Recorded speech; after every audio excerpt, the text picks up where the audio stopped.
سنو، تمہارے آنے سے پہلے میری زندگی کی ترجیحات کچھ اور تھیں۔ سجدے بھی تھے، نمازیں بھی، اور دعائیں بھی پرزور تھیں۔ دعائیں اپنوں کی خوشی کے لیے، دعائیں رشتوں کی زندگی کے لیے۔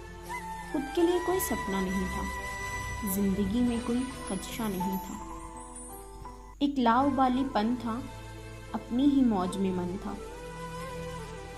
پھر تم جو آئے، میں نے سپنے سجائے، اور ساتھ میں تم اپنے ڈر بھی لائے۔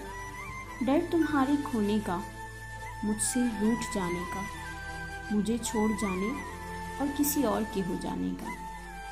پھر بھی ایک امید کے سہارے میں نے کئی لمحے گزارے، مانگا تمہیں ہر دعا میں، ہر فرض میں، ہر قضا میں، پر میری کوئی دعا نہ پوری ہوئی اور میری ہر امید ادھوری رہی۔ تم جو چلے گئے، میری زندگی ہی بدل گئی۔ نہ اب سجدے میں سر جھکتا ہے، نہ اب دعا کے لیے ہاتھ اٹھتا ہے۔ یاس کے گہرے سائے ہیں جو خدا سے دور لے آئے ہیں۔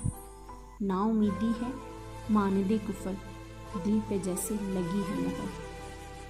سنو، تم ایک احسان کر دو نا، خدا سے دعا کر دو نا، کہ وہ پھر سے اپنی جانب میرے دل کو کر دے راغب۔ پھر سے اس کے در پہ سجدے میں گر جاؤں میں، روؤں، گر گڑاؤں، اور دل کا چین پاؤں میں۔